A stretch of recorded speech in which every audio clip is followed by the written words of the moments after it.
কৃষ্ণ কৃষ্ণ কৃষ্ণ হরে হরে, হরে রাম রাম রাম হরে হরে। হরে কৃষ্ণ। সর্বপ্রথমে আমি আমার পরমারাধ্য গুরুদেব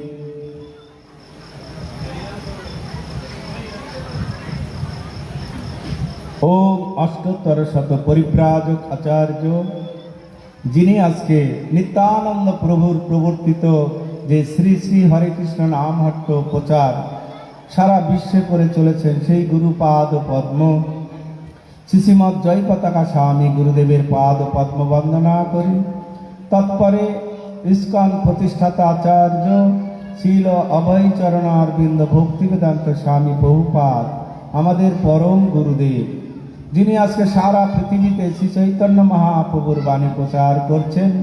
অভয় চরণারবিন্দ ভক্তিবেদান্ত স্বামী বহুপাদ, আমাদের পরম গুরুদেব, তোমার শ্রীপাদ পদ্ম বন্দনা পূর্বক উপস্থিত রায়পুর এলাকাবাসী, গৌরভক্ত সজ্জন মণ্ডলী, আপনারা যারা দূর দূর থেকে এসেছেন, সকলকে অসংখ্য ধন্যবাদ এবং প্রীতি শুভেচ্ছা জ্ঞাপন করি। বিশেষ করে রায়পুর ইস্কন পক্ষ থেকে যে এই রথযাত্রার উৎসবের আয়োজন করেছেন, আমাদের রায়পুর ইস্কনের অধ্যক্ষ রসময় আনন্দ প্রভু। এই রসময় আনন্দ প্রভু খুব ভালো ভক্ত। উনি এবং আমরা একটি গ্রুপ ছিলাম, বেশ কিছুদিন পূর্বে আমরা একই সঙ্গে বড় বড় অনুষ্ঠান আমরা করেছি। সেখানে আমরা 60-70 জন ব্রহ্মচারী একই সঙ্গে থাকতাম এবং সেখানে বড় বড় প্রোগ্রাম হতো, নাটক হতো, পরিক্রমা এবং সিনেমা, বহু বড় বড় প্রোগ্রাম হতো। তো রসময় আনন্দ প্রভু এই রায়পুর বাজারে এখানে আমাদের ইস্কন মন্দির আছে, এই ইস্কন মন্দিরের থেকে উনি সুন্দর প্রচার কার্য করে চলেছেন। তো সেই জন্য রসময় আনন্দ প্রভুকে আমরা মায়াপুর ইস্কন পক্ষ থেকে অসংখ্য অসংখ্য ধন্যবাদ জ্ঞাপন করি। হরে কৃষ্ণ। তো আজকে আমরা কিছু ভগবানের কথা শ্রবণ করব। এই ভগবানের কথা শ্রবণ না করলে আমরা কখনোই ভগবানকে জানতে পারবো না। তাই ভগবানকে যদি জানতে চাই, তাহলে ভগবানের কথা আমাদের অবশ্যই কি শ্রবণ করতে হবে।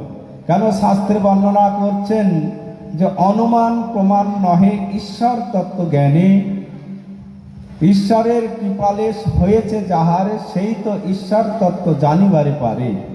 তো ঈশ্বরের কৃপা, ভগবানের কৃপা যার প্রতি বর্ষণ হয়েছে, সেই কেবল ভগবানের কৃপা লাভ করতে পারে এবং ভগবানকে জানতে পারে। তো ভগবানকে জানতে গেলে ভগবানের কথা আমাদের শ্রবণ করতে হবে। তো ভগবানের কথা কার কাছ থেকে শ্রবণ করতে হবে? ভক্তের শ্রীমুখ থেকে। কত মানুষ তো ভগবানের কথা বলছে কিন্তু ভগবানকে জানতে পারে না। যারা ভগবানের শুদ্ধ ভক্ত, তাদের শ্রীমুখ থেকে আমাদের হরি কথা শ্রবণ করতে হবে। সেই জন্য শাস্ত্রে বর্ণনা করছেন, অবৈষ্ণব মুখোদ গীর্ণাং পুতং হরি কথামৃতম শ্রবণং নৈব কর্তব্যং সর্প উচ্ছিষ্ট যথাপয়। অবৈষ্ণবের শ্রীমুখ থেকে ভগবানের কথা শ্রবণ করলে আমরা কিছুই ভগবানের কথা উপলব্ধি করতে পারবো না। কিন্তু যদি ভক্তের শ্রীমুখ থেকে আমরা ভগবানের কথা শ্রবণ করব, তাহলে আমরা এক কথাতেই ভগবানকে জানতে পারবো, বেশি সময় লাগে না। তো যেমন এই আজকে বেশ কয়েকদিন ধরে এই রায়পুর রথযাত্রা উপলক্ষে 7 দিন ধরে অনুষ্ঠান চলবে। তা এখন 5 দিন আজকে হয়ে গেল, আগামী দিন পরের দিন উল্টো রথ শেষ হবে। তো এইরকম একটি জায়গায় বড় একটি ভাগবত কথার আয়োজন হয়েছে। তো সেই ভাগবত কথায় একজন মহারাজ এসছেন শ্রীধাম মায়াপুর থেকে, কিন্তু তার বিভিন্ন জায়গায় মন্দিরও আছে। তো যেমন এই রায়পুরে আমাদের ইস্কন মন্দির আছে, মায়াপুর আমাদের হেডকোয়ার্টার। তো এইরকম সে মহারাজ ভাগবত কথা পরিবেশন করছেন। তো প্রতিদিন ভক্তরা আসছেন। তা আস্তে আস্তে যেই দিন শেষ দিন, 6-7 দিন ভাগবত কথা হচ্ছে। তো তো একদিন সেই মহারাজ প্রশ্ন করছেন, কারো কোনো প্রশ্ন আছে, কারো কোনো জিজ্ঞাসা আছে? তো তখন কেউ কিছু আর বলছে না, সবাই শুনে খুব ভালো লাগে মহারাজের কথা। তো তার মধ্যে থেকে একজন উঠে প্রশ্ন করার জন্য হাত তুলেছে। মহারাজ, আমার একটি প্রশ্ন আছে। তো কি প্রশ্ন বলুন? তো তখন বললেন, আমার একটা প্রশ্ন, আমার উত্তর দিতে হবে। আপনার কথা শুনে আমার খুব ভালো লেগেছে, খুব সুন্দর আপনার কথা। তো আমি ভক্ত হতে চাই। আমি ভক্ত হতে চাই। তো বেশ ভালো কথা। মহারাজ বলছেন, ভক্ত হয়ে যাও। বলছেন, মহারাজ আমি ভক্ত হতে চাই, তো আমাকে একটি ভালো দিন দেখে দেন। কি? কারা কথা বলছেন? এখানকার কমিটি ম্যান যারা আছেন, হরে কৃষ্ণ। পাশে খুব কথা হচ্ছে, পাশে স্টেজের পাশে দুপাশে খুব কথা হচ্ছে। কথা বললে আপনারাও শুনতে পারবেন না। তো সেই ভক্তটি বললেন যে, মহারাজ আমার খুব ইচ্ছা আমি ভক্ত হব। তো বেশ ভালো কথা, তুমি ভক্ত হয়ে যাও। তো বলছেন, আমাকে একটি দিন দেখে দিন, আমাকে একটি দিন দেখে দিন, আমি সেই দিন থেকে ভক্ত হব। আমাকে একটা ভালো দিন দেখে দেন। তো এইরকম আমরা সকলেই ভালো দিন চাই। যেমন একটি দোকান উদ্বোধন করা হবে একটা ভালো দিন, মেয়ের বিয়ে হবে একটা ভালো দিন, অন্নপ্রাশন হবে একটি ভালো দিন। যে কোনো কিছু কাজ করতে গেলে একটি ভালো দিন দেখতে হয়। তো সেই ভক্তটি বললেন, মহারাজ আমি ভক্ত হতে চাই, আমাকে একটা ভালো দিন দেখে দেন, সেই দিন থেকে আমি ভক্ত হব। তো তখন মহারাজ চিন্তা করছেন, এই লোক চালাকি করছে না কি বোঝা যাচ্ছে না। তো যে যান কৃষ্ণ ভাবে সে বড় চতুর। ঠিক আছে, তুমি ভালো প্রশ্ন করেছো, তুমি ভক্ত হতে চাও, এই ভক্ত হবে তো? ঠিক বলো তো। বলছে, হ্যাঁ মহারাজ, আমি ভক্ত হওয়ার জন্যই বলছি যে আমাকে একটা ভালো দিন দেখে দিন। তো তখন মহারাজ বলছে, তাহলে তুমি ভালো করে শোনো, তোমার সব থেকে ভালো দিন হচ্ছে মৃত্যুর আগের দিন। কোন দিন? মৃত্যুর আগের দিন। তো তখন এই কথা শোনার পরে সবাই হল্লা করে উঠে চলে গেল, বাড়ি চলে গেল। উনিও এত কিছু উপলব্ধি করলেন না যে কি বললেন মহারাজ। তো সবাই চলে গেল বাড়িতে।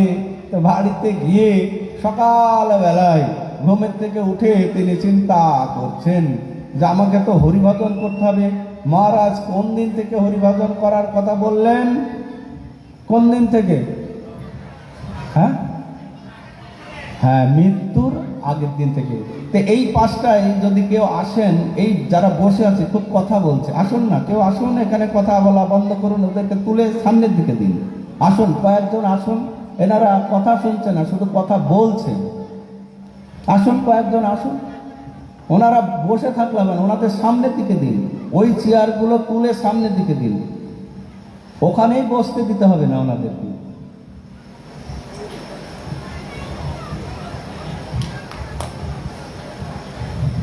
তো সকালবেলায় ঘুমের দিকে উঠেছে, উঠে তখন চিন্তা করছেন যে আমাকে তো হরিভজন করতে হবে। তো হরিভজন করার দিন কোনটি বললেন মহারাজ? মৃত্যুর আগের দিন। তো তখন ওই সকালবেলা উঠে দাঁত বিরাস করছে, করতে করতে চিন্তা করছে, তাই তো আমাকে তো ভজন করতে হবে, তাহলে আমার ভালো দিনটি কোন দিন?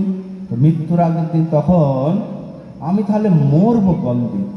আমি কোন দিন মরবো? চিন্তা মাথার ভিতরে ঢুকে গেল। তাহলে আমাকে তো হরি ভজন করতে হবে কোন দিন থেকে?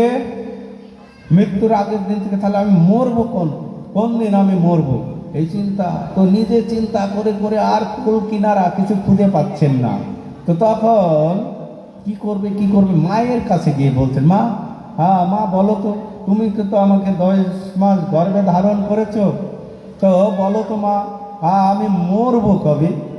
তো তখন বলছে, রে বেটা, তুই মরবি কবে? তো আমি কি করে জানো? আমি তো জানি না, তোকে গর্ভধারণ করেছি, জন্ম দিয়েছি, আমি জানি না তুই মরবি কবে। তো তখন মা বলতে পারলো না। তখন চিন্তা, তাহলে কে বলবে? তো তখন চিন্তা করলেন, বাবার কাছে বলি। তো বাবাকে গিয়ে বললেন, বাবা আচ্ছা বলো তো বাবা, যে আমি মরবো কোন দিন? তা মরবো কোন দিন? তো তখন বাবা বলছে, আরে বেটা তো মরবি কবে? সবাই বাঁচার জন্য চিন্তা করছে, চাকরি করছে, কত কিছু ব্যবসা করছে, সব কিছু, আর তুই মরবি কবে এই কথা কেন? আরে বাঁচার চিন্তা কর। তখন চিন্তা করে আর পেল না।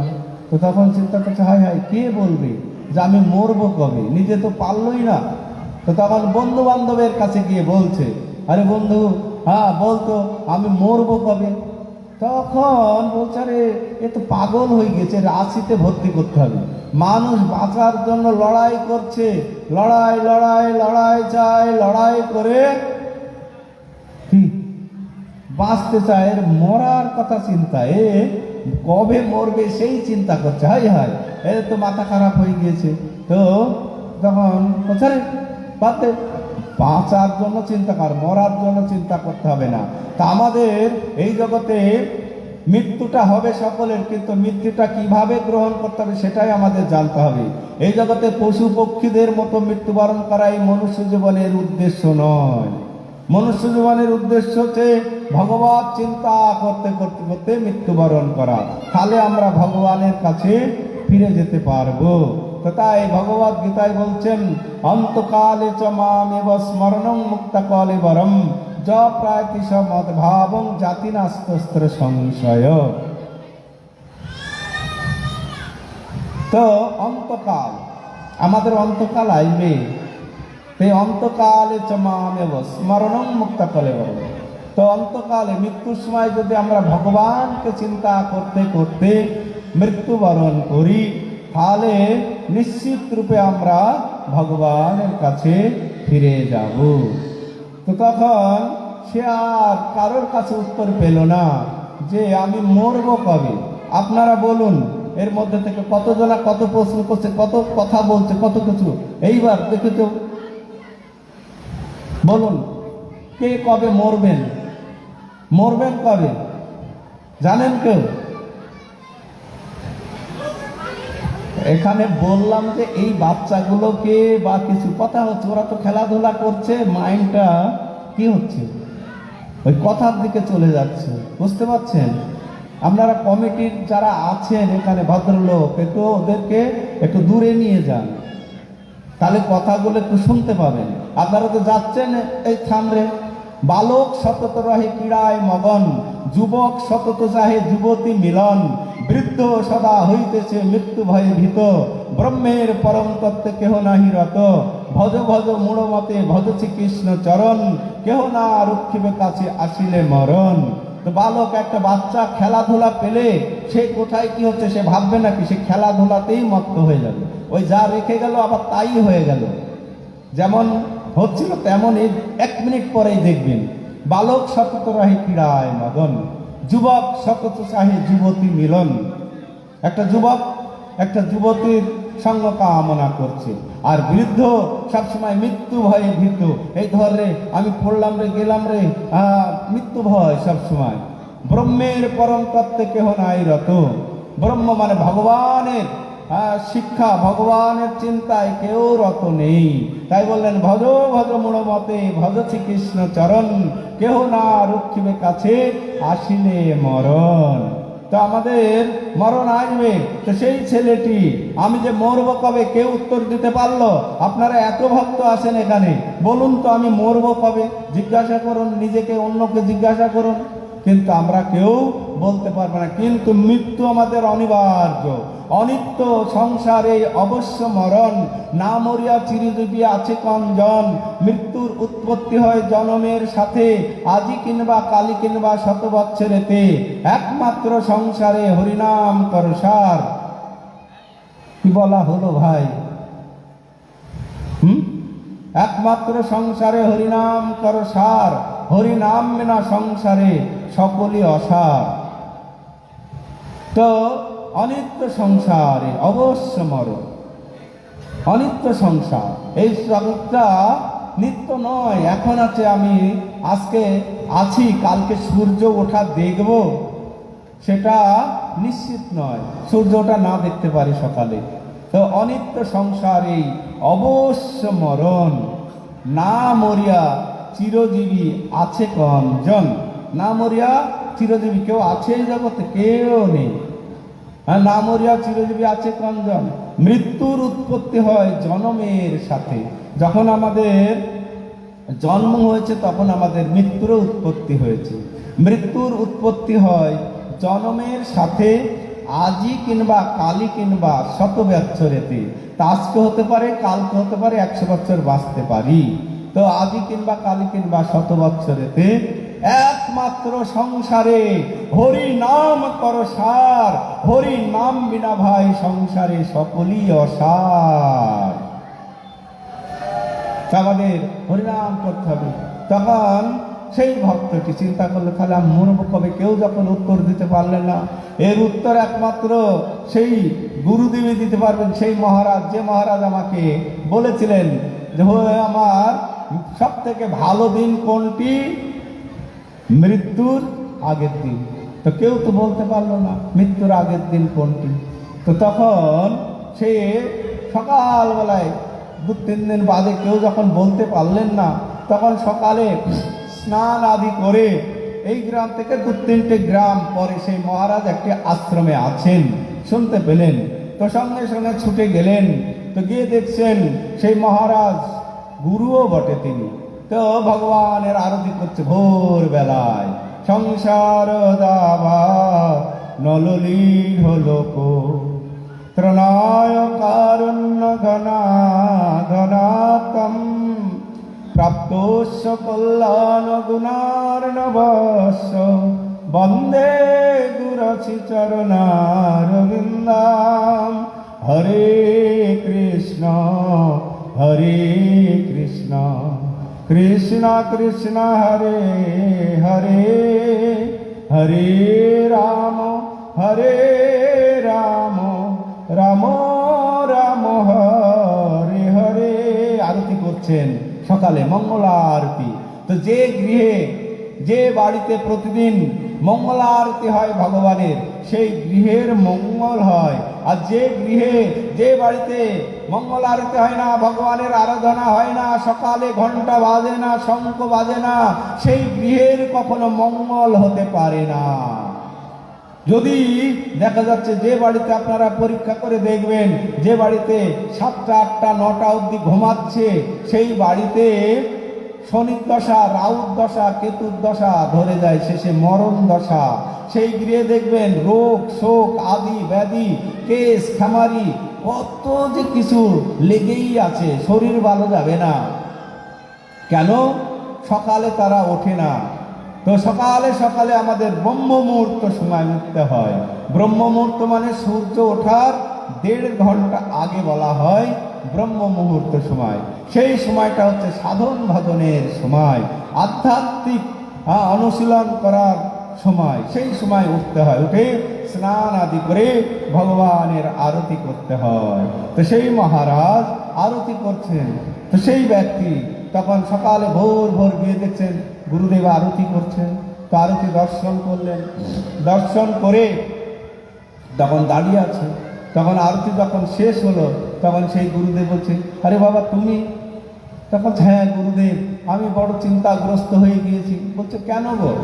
তখন বলছে, ওই যে আপনি ভাগবত কথা বলছিলেন, সেই দিন আমি একটা জিজ্ঞাসা করেছিলাম কথা, যে আমি ভক্ত হতে চাই, তো একটা ভালো দিন দেখে দিন। তা আপনি একটা দিন দেখে দিলেন, কিন্তু আমি সেই দিনটা নির্ণয় করতে পারছি না। বলছে কেন? বলছে আমি মরবো কবে জানি না, আমি মরবো কবে জানি না। তা আপনি বললেন যে মরার আগের দিন আমার ভালো দিন, তা আমি কোন দিন মরবো? তার আগের দিন থেকে তো আমাকে ভজন করতে হবে, আমাকে ভক্ত জীবন অনুশীলন করতে হবে। তো তখন বলছে হ্যাঁ তুমি শুরু করে দাও। বলছে আমি মরবো কবে আমি জানি না, তো আমি মরবো কবে জানি না। তা আপনি বলুন যে আমি মরবো কবে, আর সেই দিন থেকে আমি ভজন করব। তখন সেই মহারাজ বললেন, দেখো বাবা, তো আমরা এই জগতে কেউ জানি না মরবো কবে। তো সেই জন্য এখন আমরা বেঁচে আছি, এইটাই আমার সব থেকে ভালো দিন। এই যে আমি বেঁচে আছি, এটাই হচ্ছে সব থেকে ভালো সময়। আর আমরা তো চিন্তা করছি হরিভজন করব যখন বয়স হবে তখন। না, সেটা ভালো দিন নয়। তো ভালো দিন হচ্ছে আমরা এখন বেঁচে আছি এই সময়। তো শাস্ত্রে সেই জন্য বর্ণনা করছেন, জীবন সমাপ্তিকালে করিব ভজন, এবে করি গৃহ সুখ, এ কথা নাহি বলে বিজ্ঞজন। এ দেহ পতন উন্মুখ, আজিবা শতেক বর্ষে অবশ্য মরণ, নিশ্চিত না থাকো ভাই, ভজ শ্রীকৃষ্ণ চরণ। জীবনের ঠিক নাই, সংসার নির্বাহ করি যাব আমি বৃন্দাবন, ঋণত্রয় শোধিবারে করিতেছি সুযতন, এ আশায় নাহি প্রয়োজন, এমন দুরাশা বসে যাবে প্রাণ অবশেষে, না হবে দীনবন্ধু চরণ সেবন। যদি সুমঙ্গল চাও রাধা কৃষ্ণ গুণ গাও, গৃহে থাকো বন থাকো ইতে তর্ক অকারণ।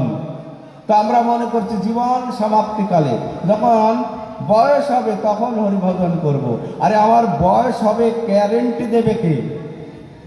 আমার যে বয়স হবে গ্যারেন্টিটা কে দেবে? গ্যারেন্টি কে দেবে? দেবে কেউ? কেউ দিতে পারবে না। তো সেই জন্য সেই চিন্তাটা ছাড়তে হবে। তো তখন সেই মহারাজ বললেন এখন থেকেই হরিভজন শুরু করো। তো তাহলে আমাকে কি করতে হবে? বলছে দেখো ভাই, আমরা এখন সবাই কলিযুগে বাস করছি। এই কলিযুগের যুগ ধর্ম সম্বন্ধে তোমাকে জানতে হবে। কলিযুগের যুগ ধর্ম কি না? কলিযুগ ধর্ম হয় হরিনাম সংকীর্তন। চারি যুগে চারি ধর্ম রাঙা, চারি যুগে চারি ধর্ম রাখি কীর্তি তলে, স্বধর্ম স্থাপিয়া প্রভু নিজ স্থানে চলে। তো কলিযুগের ধর্ম হচ্ছে হরিনাম। তো তুমি হরিনাম করো, একটা জপমালা নিয়ে নাও, এরকম একটা জপমালা। তো জপমালায় তুমি জপ শুরু করো। বলছে আর কি করতে হবে? বলছে জবটাই শুরু করো না। বলছে না, আমার সময় নেই, আমি কোন সময় মরবো আমি জানি না, আর কি করতে হবে বলুন। বলছে একদিনে সব পারবে? আচ্ছা বলুন, তাড়াতাড়ি বলুন। বলছে দেখো ভাই, আমরা তো হিন্দু, আমরা তো আর মুসলমান নই। তো আমাদের একটা কণ্ঠী মালা পরতে হয়। হিন্দু আমরা, তো কণ্ঠী মালা পরলে তো আমরা মুসলমান হয়ে যাব না, খ্রিস্টান হয়ে যাব না? একটা কণ্ঠী মালা করো। বলছে ঠিক আছে দিন, আর কি করতে হবে? তো তখন বলছে এটাই করো, এতেই হবে। তখন বলছে না, আপনি তাড়াতাড়ি বলুন, আমি তাড়াতাড়ি ভক্ত হতে চাই। বলছে বাড়িতে একটি আলেখ্য, ভগবানের আলেখ্য সেট সাজাও, সেখানে সকাল সন্ধ্যা ভগবানের আরাধনা হবে, ধূপ দীপ দেখাবে, শঙ্খ বাজবে, ঘন্টা বাজবে, হরিনাম হবে, ভগবানকে সাধ্য অনুসারে কিছু ভোগ নিবেদন করবে। তো বলছে আর কি করতে হবে? বলছে একদিনে সব? বলছে না, আপনি বলুন, আমার সময় নেই, কোন সময় মরবো আমি জানি না, আর কি করতে হবে? তখন বলছেন প্রতিদিন একটু একটু করে গীতা পড়বে, আমাদের গীতা নিয়ে যাও। দেখো আজকে ইসকনের গীতা পড়ে সারা পৃথিবীর মানুষ ভক্ত হয়েছে, সারা পৃথিবীর মানুষ ইসকনের গীতা পড়ে, মুসলমান, খ্রিস্টান, বৌদ্ধ, জৈন, ইহুদি, সারা সম্প্রদায়ের মানুষ এই ইসকনের গীতা পড়ে ভক্ত হয়েছে। একটি গীতা নিয়ে যাও, গীতা পড়ো। আচ্ছা ঠিক, ভালো বলেছেন, আমি গীতা পড়বো। আমি হিন্দু সন্তান, আমি যদি গীতায় না পড়ি, কোন খ্রিস্টান আছে যে বাইবেল পড়ে না, কোন মুসলমান আছে যে কি কোরআন পড়ে না, খুঁজে পাবেন না, না পড়া মানুষ। কিন্তু আমরা হিন্দু, আমরা কিন্তু গীতা পড়ি না। তা আমাদের অবশ্যই গীতা পড়তে হবে। আমাদের সম্মুখে স্টল লেগেছে না, এখানে আমাদের গীতা পাওয়া যাচ্ছে, একটি করে গীতা নিয়ে যাবেন যাদের কাছে নেই। আর গীতা আমাদের অবশ্যই পড়তে হবে। আমার ভারতবর্ষের রাষ্ট্রীয় গ্রন্থ হচ্ছে গীতা। এই গীতাটা তুমি পড়ো। তখন আর কি করতে হবে? আচ্ছা এটাই অনুশীলন করো না, তারপরে তুমি এইভাবে চলতে থাকো। 6 মাস পরে আবার আমার সঙ্গে দেখা করবে, তারপরে তোমাকে আমি যা বলার বলছো। বলছে দীক্ষা দিবেন না? দীক্ষাটা দিয়ে দিন। বলছে না না, এখন দীক্ষা নয়, দীক্ষা দেওয়া হবে 6 মাস পরে, 1 বছর পরে। তুমি আগে এগুলো অনুশীলন করো। দীক্ষা যখন তখন সদ্গুরুদেব দেন না। যেমন আপনারা এই এলাকা চাষি এলাকা, আগে জমি তৈরি করে বীজ বপন করা হয় না বীজ ফেলে দিয়ে জমি তৈরি করা হয়? কোনটা? তো যারা সদ্গুরুদেব যেনারা, তারা কি করেন না, আগে ভক্তকে তৈরি করে নেন, তৈরি করে নিয়ে সেখানে কি বীজ বপন করেন, মানে কৃষ্ণ নামের বীজ বপন করেন, দীক্ষা দেন।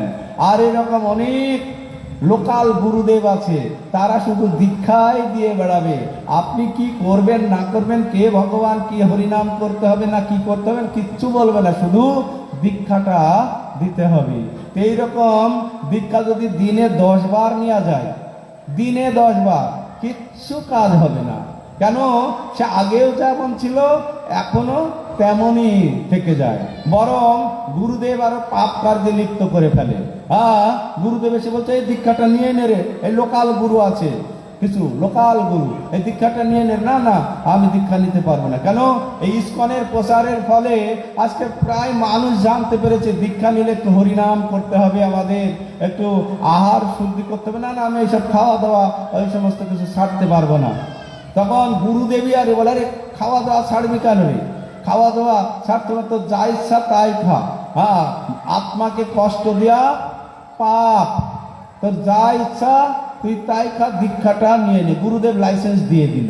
তো সে যদিও একটু ভালো কোনো সাধু সঙ্গের প্রভাবে হয়তো ভালো ভক্ত হতো, কিন্তু এই গুরুদেবের পাল্লায় পড়ে উচ্ছন্নে চলে গেল। গুরুদেব আমার বলেছে যে কিচ্ছু করতে হবে না।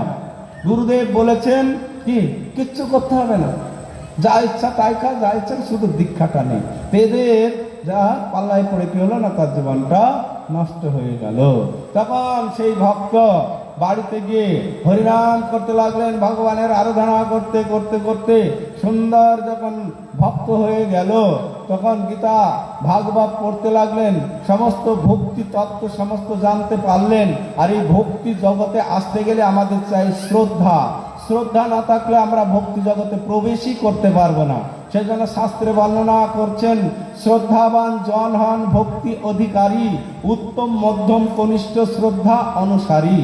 যাহা শাস্ত্রযুক্তে সুনিপুণ দৃঢ় শ্রদ্ধাবান, উত্তম অধিকারী সেই তরয়ে সংসার।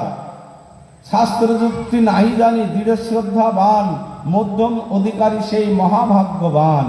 যাহার প্রমল শ্রদ্ধা সে কনিষ্ঠ জন, ক্রমে ক্রমে সেও ভক্ত হইবে উত্তম। আমাদের শ্রদ্ধা চাই। শ্রদ্ধা না থাকলে ভক্তি জীবনে প্রবেশ করা যায় না। কোনো ভাগ্যের কোনো জীবের শ্রদ্ধা যদি হয়, তবে সেই জীব সাধু সঙ্গ করায়। সাধু সঙ্গ হইতে হয় শ্রবণ কীর্তন, শ্রবণ কীর্তন হইতে হয় অনর্থ নিবৃত্তন, অনর্থ নিবৃত্তি হইলে ভক্তে নিষ্ঠা হয়, নিষ্ঠা হইতে শ্রবণার্থে রুচি উপজয়, রুচি হইতে ভক্তে হয় আসক্তি প্রচুর, আসক্তি হইতে কৃষ্ণের জন্মে পিতাঙ্কুর। সেই প্রেম গাঢ় হইলে ধরে প্রেম নাম, সেই প্রেম প্রয়োজন সর্বানন্দ ধাম। যাহার হৃদয়ে এই ভাবাঙ্কুর হয়, প্রকৃতি ক্ষোভে তার ক্ষোভ নাহি হয়। কৃষ্ণ সম্বন্ধ বিনা কাল ব্যর্থ নাহি যায়, ভক্তি সিদ্ধি ইন্দ্রিয়ার্থে তারে নাহি ভাই। কি সমুৎকণ্ঠা হয় সদা লালসা প্রধান, নাম গানে সদা রুচি লয় কৃষ্ণ নাম। কৃষ্ণ লীলাস্থানে করে সর্বদা বসতি, কৃষ্ণ লীলা গুণাখ্যানে হয় সর্বদা আসক্তি। কৃষ্ণের রতির চিহ্ন এই কইলু বিবরণ, কৃষ্ণ প্রেমের চিহ্ন এবে শোনো সনাতন। মহাপ্রভু সনাতন গোস্বামীকে এই শ্রদ্ধা সম্বন্ধে এত কিছু বললেন। তা আমাদের এই ভক্তি জীবনে শ্রদ্ধাটা খুব প্রয়োজন। এই যে আপনারা এসেছেন, আপনাদের সকলের শ্রদ্ধা আছে, তাই আপনারা এখানে আজকে ভগবানের কথা শ্রবণ করতে এসেছেন। এই যে এখন জগন্নাথের রথযাত্রা উৎসব উপলক্ষে এখানে একটি বড় অনুষ্ঠান হচ্ছে। এই জগন্নাথের অপার লীলা, এই যে জগন্নাথের এত সুন্দর এই যে রূপ, জগন্নাথের প্রসাদ আপনারা পাচ্ছেন কেন? না জগন্নাথের একটি বিশেষ কৃপা, জগন্নাথের বিশেষ কৃপা। না হলে আমরা জগন্নাথের এই অপ্রাকৃত প্রসাদ পেতে পারতাম না, জগন্নাথের এই রূপ আমরা দর্শন করতে পারতাম না। জগন্নাথকে দর্শন করতে যেতে হয় মন্দিরে, ভগবানকে দর্শন করতে যেতে হয় মন্দিরে।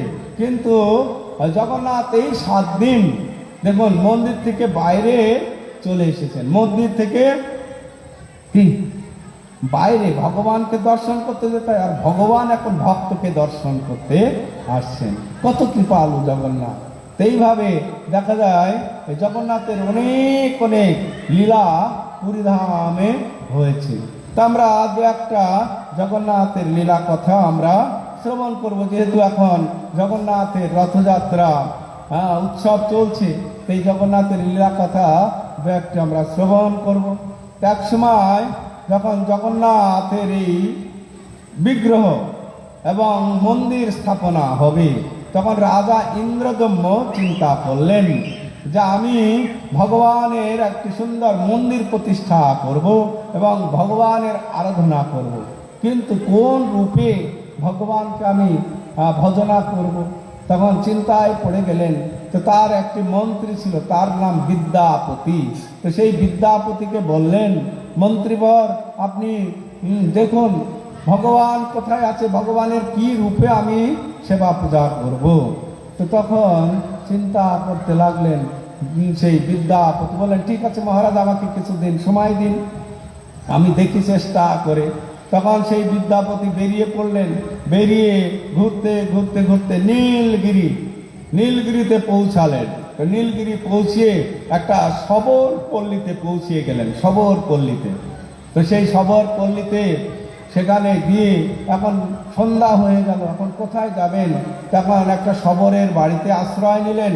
তো রাত্রে দেখছেন তো সেই শবর রাজ, তার নাম বিশ্বা বসু, সেই বিশ্বা বসু এসেছেন। তো বাড়িতে তার এদিকে তার একটা মেয়ে ছিল, তার নাম ললিতা। তো সেই ললিতা সেই বিদ্যাপতি যেহেতু ব্রাহ্মণ, তার সেবা পূজা অনেক কিছু করেছেন, খাওয়া দাওয়ার ব্যবস্থা করে দিয়েছেন, ফলমূল খেতে দিয়েছেন। তো এইভাবে আছে। তো রাত্রে দেখছেন যখন সেই বিশ্বা বসু শবররাজ ফিরে আসলেন, তার শরীর দিয়ে অগুরু চন্দন এক দিব্য গন্ধ বেরিয়ে আসছে। তখন চিন্তা করছেন এই শবররাজের শরীর দিয়ে এত দিব্য গন্ধ কোথা থেকে আসলো। তখন জিজ্ঞাসা করলেন যে আপনার শরীর থেকে এই সমস্ত দিব্য গন্ধ? বলছে, আমি ভগবানের সেবা করি, ভগবানের সেবা করতে ভগবানকে এই সমস্ত দিব্য গন্ধ আমি দিয়েছিলাম, তারই গন্ধ আমার শরীরে কিছু লেগেছে। তখন বললেন যে আমাকে আপনার সেই ভগবানকে দর্শন করাতে হবে, আমাকে নিয়ে যাবেন। খবরদার ওই কথা বলবেন না, ওই কথা বললে আমি তো আপনাকে খুন করে ফেলবো। তখন সেই বিদ্যাপতি ভয় পেয়ে গেলেন। তখন কি করবেন? আবার পরের দিন সেই শবররাজ চলে গেলেন বিশ্বা বসু সেই জঙ্গলে ভগবানের আরাধনা করতে। তখন চিন্তা করলেন কি করা যায়, কি করা যায়। তখন সেই বিদ্যাপতি সেই ললিতার সঙ্গে একটু কপট ভালোবাসা করতে লাগলেন, যে যাতে ওই ললিতার সঙ্গে বিবাহ করলে তখন অবশ্যই সেই ভগবানকে দর্শন করা যাবে। তো তখন এইভাবে ললিতার সঙ্গে কিছু করে বিবাহ ঠিক হলো। তখন বিবাহ দিল শবররাজ। তখন বিদ্যাপতি বললেন, ললিতাকে দেখো, আমি এরকম সেই ভগবানকে দর্শন করতে চাই, কি করে দর্শন করা যায়? বলছে, বাবাকে দেখি বলে কয়ে রাজি করা যায় কিনা। তখন বাবাকে বললেন, তোমার জামাই এরকম, তুমি কোথায় যাও, কি ভগবানের সেবা করো, একটু দেখতে চাই, নিয়ে যাও না। বললো ঠিক আছে। তো পরের দিন বললো ঠিক আছে, আজকে নিয়ে যাব। চোখ বেঁধে দিলেন, চোখ বেঁধে দিলেন। আর ললিতা খুব চতুর ছিল, একটা পুটলিতে কিছু সরিষা বেঁধে দিলেন কোমরে, আর একটা ছিদ্র করে দিলেন। তো যেইখান দিয়ে যাবে, পড়তে পড়তে যাবে, পরে তিনি যাতে জানতে পারেন যে এইখানে সেই মন্দির আছে, সেই ভগবানের সেবা পূজা করেন। তখন সেই বিশ্বা বসু বিদ্যাপতিকে নিয়ে গেলেন চোখ বেঁধে সে একটা জঙ্গলের ভিতরে। তো সেখানে নিয়ে গিয়ে চোখ যখন খুলে দিলেন, তো সেখানে সুন্দর এক বিগ্রহ দর্শন হলো, তার নাম হচ্ছে নীলমাধব। তো সেই নীলমাধব দর্শন করে খুব খুশি হলেন। তারপরে আবার চোখ বেঁধে আবার নিয়ে আসলেন। তো নিয়ে আসার পরে তখন বিদ্যাপতি যখন ফিরে আসলেন, তখন সন্ধান করলেন যে কি ভগবানের সেবা করবেন। তখন পুরীধামে ফিরে গেলেন। রাজা ইন্দ্রদম্যকে যখন বললেন, তখন বললো ঠিক আছে, তাহলে সেই নীলমাধবকে আমি দর্শন করতে যাব। তখন সেই নীলমাধব দর্শন করতে যাবে, কি করে দর্শন করবে? ওই যে সরিষা বাঁধা ছিল কোমরে পুটলোতে, কয়েক মাসের ভিতরে সেই গাছ হয়ে গেছে, সেইটা অনুসরণ করে করে করে সেই যেখানে নীলমাধব আছে সেখানে যখন গেলেন, তো গিয়ে তখন সেই ভগবানকে আর দর্শন করতে পারলেন না। তখন সবাই মর্মাহত হলেন। তখন দৈববাণী হলো, হে রাজন, আমাকে আর এই রূপে দর্শন করতে পারবে না, পুরীধামে আমি জগন্নাথ রূপে প্রকটিত হব, সেই রূপে আবার আমার দর্শন পাবে। এইভাবে পুরীধামে জগন্নাথের এই বিগ্রহ তৈরির অনেক লীলা। এইভাবে না রাজা ইন্দ্রদম্য বড় মন্দির তৈরি করলেন যাতে জগন্নাথের সেবা পূজা হয়। এই বড় মন্দির ওপেনিং করতে আসবে কে? বড় মন্দির যে স্থাপনা হবে, বিগ্রহ অভিষেক আদি হবে, কে করবে? চিন্তা করলেন যে ব্রহ্মাকে দিয়ে এই মন্দির ওপেনিং করব। তো ব্রহ্মলোক কোথায়? না ব্রহ্মলোক তো ঊর্ধ্বলোকে। হ্যাঁ, ঊর্ধ্বলোকে 7টা লোক আছে, 7টা লোকের পরে সত্যলোক। সত্যলোকে থাকে ব্রহ্মা। ভূ ভুব স জন মহ তপ সত্য, ওপরে 7টা লোক আছে, আর নিচে আছে 7টা লোক, অতল বিতল সুতল মহাতল রসাতল পাতাল। তো ব্রহ্মলোকে আছে ব্রহ্মা।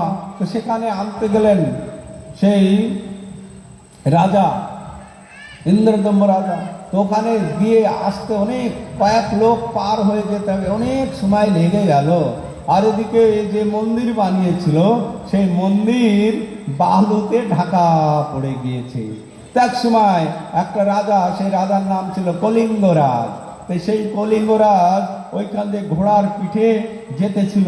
হ্যাঁ, সেই বালুর পাহাড় হয়ে গিয়েছে। তো যেতে যেতে ঘোড়ার পায়ে খটমট খটমট করতে, কি ব্যাপার? নেমেছে। নেমে তখন ওই বালি সরাতে দেখছে চোড়া। তারপরে আস্তে আস্তে আস্তে সরাতে তখন আরো সব লোকজনকে ডেকে মন্দিরে, সেই বালি সরাতে সব বিশাল সেই মন্দির, পুরীর মন্দির বেরিয়ে পড়লো। তখন মনে করলেন যে আমি এখানে ভগবানের আরাধনা করব, বিষ্ণু মন্দির তৈরি করব। তখন মন্দির ধুয়ে মুছে পরিষ্কার করে ফেললো, মন্দির ওপেনিং হবে। এইরকম সময় ব্রহ্মলোক থেকে কে না রাজা ইন্দ্রদম্ভ যখন ফিরে আসলেন, ফিরে এসে গেছে এরকম, কে এরকম আবার মন্দির সাজাচ্ছে রে বাবা? তাহলে এই মন্দির আমার মন্দির, আমি এখানে জগন্নাথ স্থাপনা করবো। সেই কলিঙ্গরাজ বলছে, আরে তুমি এই মন্দির বানিয়েছো? কে বলছে? বলছে আমি বানিয়েছি। বলছে তুমি বানিয়েছো, কি প্রমাণ আছে? উনি বলছে তুমি বানিয়েছো, কি প্রমাণ? দুজনের মধ্যে দ্বন্দ্ব হয়ে গেল। তো তখন সেই রাজা ইন্দ্রদম্ভ বললেন, আমি যখন মন্দির স্থাপনা করতে যাই তখন একজন ছিল, তার নাম হচ্ছে ভূষণ্ডী কাক। তো সেই ভূষণ্ডী কাক হচ্ছে অনেক চতুর্যুগের অমর। তো তাকে বললেন, বলো এখন তুমি সাক্ষী দাও কে মন্দির বানিয়েছে। তখন ভূষণ্ডী কাক বললেন, এই মন্দির বানিয়েছেন রাজা ইন্দ্রদম্ভ। তো তখন সেই কলিঙ্গরাজ চলে গেলেন। তখন সেই রাজা ইন্দ্রদম্ভ বড় সে মন্দির স্থাপনা করলেন, জগন্নাথ বলদেব স্থাপনা হলো, অনেক সেবা পূজার আয়োজন করলেন, অনেক জমি জগন্নাথের নামে দিলেন। আর সে জগন্নাথের সেবা পূজা এত সুন্দরভাবে চলতে লাগলো, খুব খুশি রাজা ইন্দ্রদম্ভ, খুশি আবার জগন্নাথও খুশি। তো জগন্নাথ এত খুশি হয়েছে, তো খুশি হয়ে না রাজা ইন্দ্রদম্ভকে বললেন, হে রাজন, তোমার এই সেবা পূজাতে আমি খুব খুশি। তুমি এত সুন্দর এই সেবার ব্যবস্থা করেছো, এত বড় মন্দির বানিয়েছো, তোমাকে আমি কিছু দিতে চাই, বলো তুমি কি চাও? বলছে, প্রভু আমি আর কি চাইবো, আমার তো কোনো কিছুর অভাব নেই, আমি আপনার সেবা করতে পারলেই খুশি। তখন জগন্নাথ বলছে, না তুমি কিছু চাও, আমি তোমাকে বর দিতে চাই। কি বর চাও? তো বারবার বলছে, না প্রভু আমার বরের প্রয়োজন নাই। তো তখন বারবার বললে তো তখন রাজা ইন্দ্রদম্ভ বলছেন, প্রভু যখন দিতেই চান তাহলে আমাকে এই বর দিন, আমার যেন কোনো সন্তান না হয়। তখন জগন্নাথ বলছে, বলছো কি বেটা, সন্তান না হয়? কত মানুষ তো সন্তান কামনাই পুরী ধামে যায়, একটা অক্ষয় বট আছে, সেখানে দেখবেন কত ইট পাথর ঢেলা চকমকি বাঁধা আছে, ওই সন্তান কামনা করে সব ওইখানে বাঁধে। আর তুমি বলছো যে আমার যেন কোনো কি সন্তান না হয়, আমার যেন কোনো সন্তান, এটা কি বর চাইলে? হ্যাঁ প্রভু। বলছে, আরে এইরকম বর কেন চাইলে বলো? বলছে, প্রভু এই বর আমি কেন চাইলাম শুনুন, কেন আমি এখন আছি তাই সর্বসাধারণ সবাই জগন্নাথের তোমার এই মন্দিরে প্রবেশ করতে পারছে, সবাই বলছে যে জগন্নাথ আমাদের মন্দির।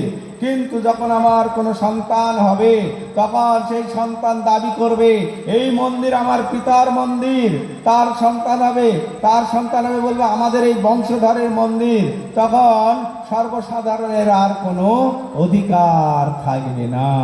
তখন সবাই বলবে আমাদের মন্দির, আমাদের বংশ পরম্পরার মন্দির।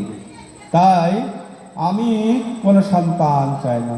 তো জগন্নাথ বেশি খুশি হলেন না, তুমি আর একটা বর চাও, কিছু চেয়ে নাও। তখন রাজা ইন্দ্র আবার বর দিবেন, বলছে প্রভু ঠিক আছে, বর যদি দেবেনি তাহলে আমাকে এই বর দিন। তা আমি চাই আপনি সব সময় এখানে খাবেন, এখানে রান্নার এত ব্যবস্থা হবে। তো জগন্নাথের অনেক জমি আছে, এই যে জগন্নাথে এত চাল, এত শাক সবজি ডাল সব জগন্নাথের জমি থেকেই আসে, ওটা বাইরের থেকে আনা লাগে না। তো আপনি এখানে অবস্থান করবেন আর আপনি শুধু এখানে ভোগ গ্রহণ করবেন। ভক্তরা সবসময় রন্ধন করবে, জগন্নাথের রন্ধনশালা দেখেছেন, বিশাল রন্ধনশালা। তো সেখানে শুধু রন্ধন হবে আর ভোগ নিয়ে যাবে, ভোগ নিবেদন করবে, আর সেই ভোগ ওখান থেকে চলে আসবে, আবার প্রস্তুত হয়ে আসবে, আবার এসে যাবে ভোগ, আবার নিবেদন করবেন।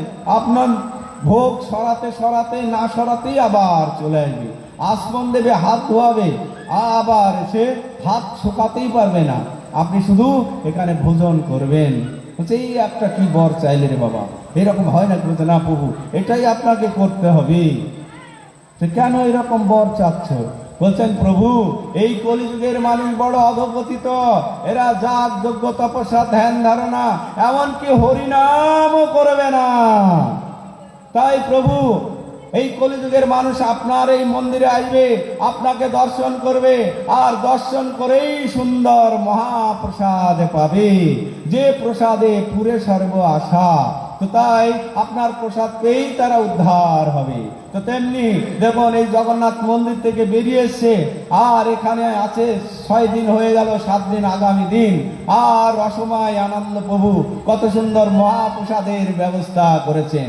এদিকে জগন্নাথের দর্শন হবে, একটু পরেই মহাপ্রসাদ হবে। হরে কৃষ্ণ, কি জগন্নাথের কত কৃপা! আর এই কৃপাটা বেশি সময় থাকবে না তো, কিন্তু আমাদের এই কলিযুগের যুগধর্ম পালন করতে হবে। মহাপ্রভু এসেছেন এই কলিযুগে আমাদেরকে উদ্ধার করার জন্য।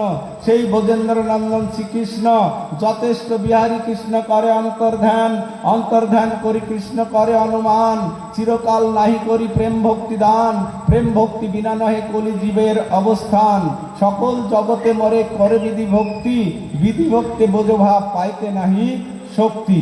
তো সব জগতে জগন্নাথের ঐশ্বর্য ভাবে ভজনা করছে। তো চৈতন্য মহাপ্রভু আসলেন, এসে এই কলিযুগের মানুষকে কিভাবে উদ্ধার করবেন চিন্তা করলেন। দেখছেন এই কলিযুগের মানুষ সাধন ভজন ত্যাগ তপস্যা কিচ্ছু করবে না, এদের একমাত্র হরিনাম দিয়ে উদ্ধার করতে হবে।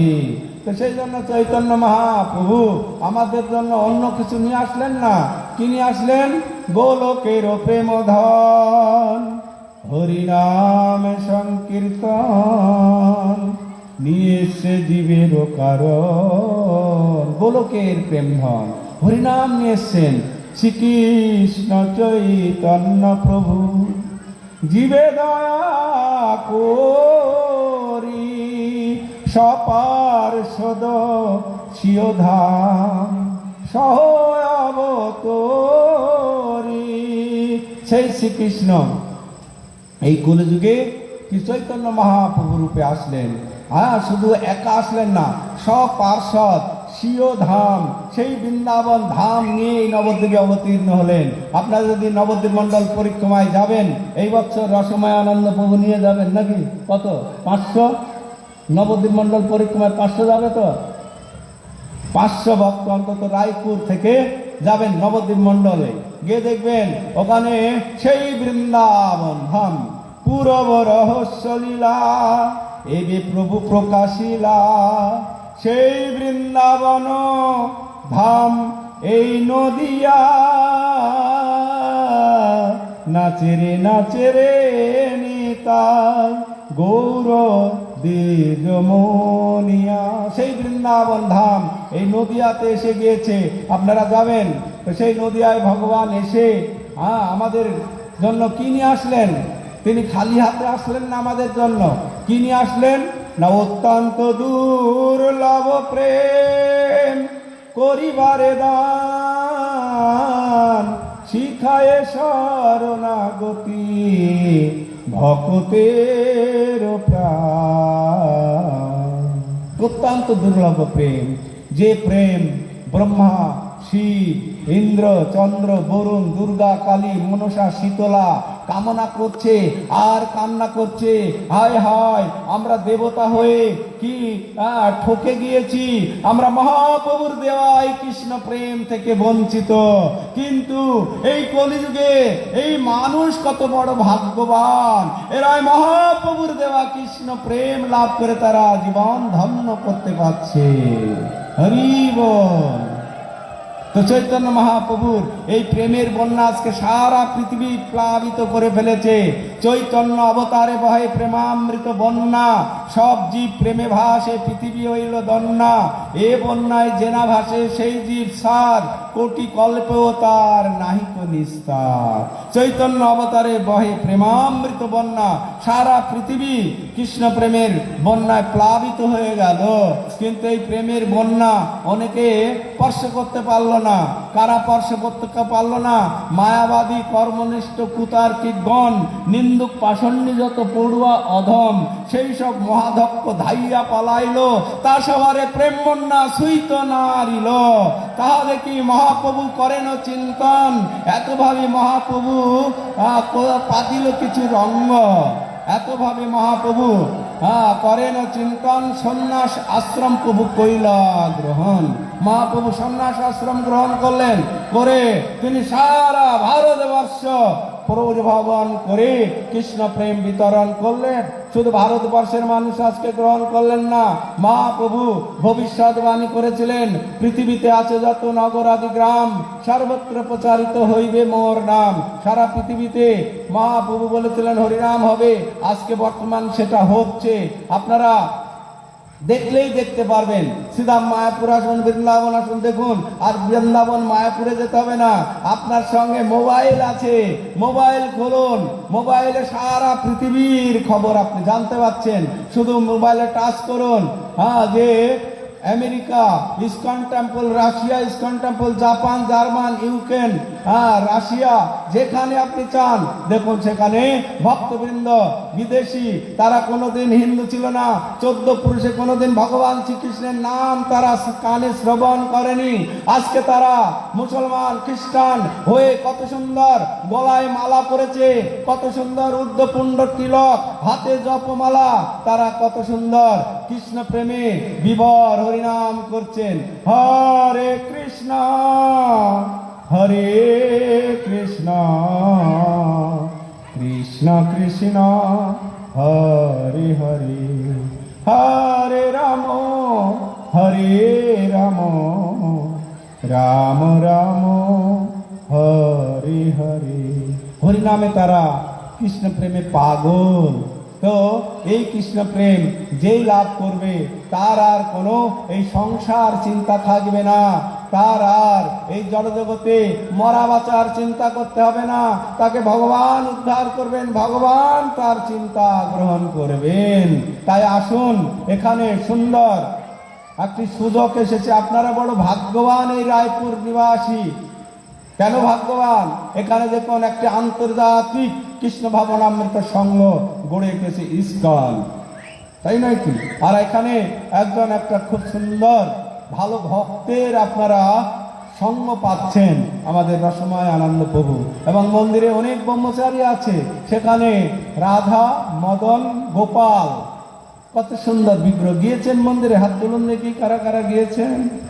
বাহ, সবাই গিয়েছেন। কেমন দেখুন রাধা মদন গোপাল কেমন বলুন দেখি, দেখতে খুব ভালো কিনা? তো দেখুন সেখানে রাধা মদন গোপালের সেবা হচ্ছে, আপনারা সেখানে প্রণাম করবেন। ভগবানকে প্রণাম করলেই কৃপা। ভগবান বলছেন মনমনা ভব মদ্ভক্ত মজ্জাহাদি মন নামস্কুরু, আমার ভক্ত হও, আমার কথা শোনো, আমাকে প্রণাম করো, তাহলে তো তোমরা কৃপা পাবে। তো সেই সুযোগটা এসে গিয়েছে। আপনারা মন্দিরে অবশ্যই যাবেন, ওখানে প্রণাম করবেন, কিছু বাড়ির থেকে ফলমূল নিয়ে যাবেন, কিছু চাল ডাল নিয়ে যাবেন, মন্দিরে দেবেন। মন্দিরে দিলে ভগবানের সেবায় লাগবে, আর ভগবান আপনাদের কৃপা করবেন। আর আপনারা গৃহে থেকে সুন্দর ভক্ত হতে পারেন। আপনার ভগবানকে পেতে ওই মায়াপুর যেতে হবে না, বৃন্দাবন যেতে হবে না, ভগবান আপনি বাড়িতে বসেই পেতে পারবেন। কিভাবে?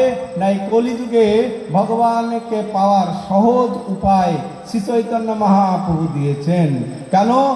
শাস্ত্রে বর্ণনা করছেন কলিযুগে সহজেই ভগবানকে পেতে পাওয়া যায়। হর্ষে প্রভু কহে শুনো স্বরূপ রাম রায়, নাম সংকীর্তন কলৌ পরম উপায়, সংকীর্তন যজ্ঞে কলৌ কৃষ্ণ আরাধন, সেই তো সুমেধা পায় কৃষ্ণের চরণ।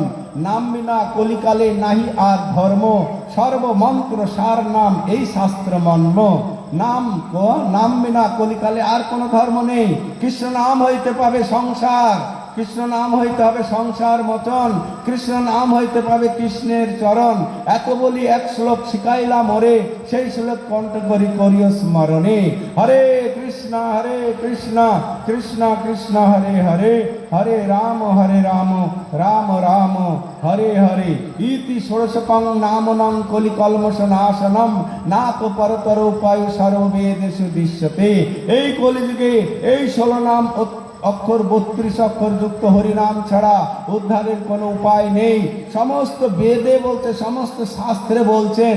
তাই আসুন আপনারা এই ইস্কন রায়পুরে যোগদান করুন। কেন? মায়াপুর হচ্ছে আমাদের প্রাণ কেন্দ্র। মায়াপুর থেকে সারা পৃথিবী ইস্কন পরিচালিত হচ্ছে। তো সেই ইস্কন আপনাদের রায়পুরে এসেছে। আর আপনারা গৃহস্থ, আপনারা তো সন্ন্যাসী ব্রহ্মচারী নন। আপনারা গৃহে থেকে কিভাবে ভক্তি জীবন অনুশীলন করে ভালো ভক্ত হয়ে ভগবানের কাছে ফিরে যাবেন, সেই শিক্ষা এই রায়পুর ইস্কনে গেলে আপনারা পাবেন। হরে কৃষ্ণ। তো আসুন আপনারা এই মন্দিরে আসুন, এবং বাড়িতে থেকে কিভাবে ভক্ত হতে হয় সেই শিক্ষাটা আপনারা পাবেন। আসবেন রসময় আনন্দ প্রভুর সঙ্গে আপনারা যোগাযোগ করবেন। মন্দিরে আরও ভক্ত আছে, তাদের সঙ্গেও যোগাযোগ করবেন। আপনাদের বাড়িতে প্রভু যাবেন, গিয়ে শেখাবেন। প্রভু অনেক দিনের ভক্ত, বুঝতে পারছেন, ছোটবেলার থেকেই ভক্ত জীবনে এসেছেন। এবং দেখুন, আমরা অনেকেই হয়তো 2-1 বিঘা জমি আছে, ভগবানকে দিতে পারি। 2-1 লাখ টাকা, অনেক টাকা আছে, 2-4 লাখ টাকা দিতে পারি। কিন্তু নিজের জীবনটাকে ভগবানকে দেওয়া এত সহজ নয় কি? তো রসময় আনন্দ প্রভু নিজের জীবনটাকে ভগবানের সেবায় দিয়ে দিয়েছে। তা আপনাদেরও সেবা করছেন। তা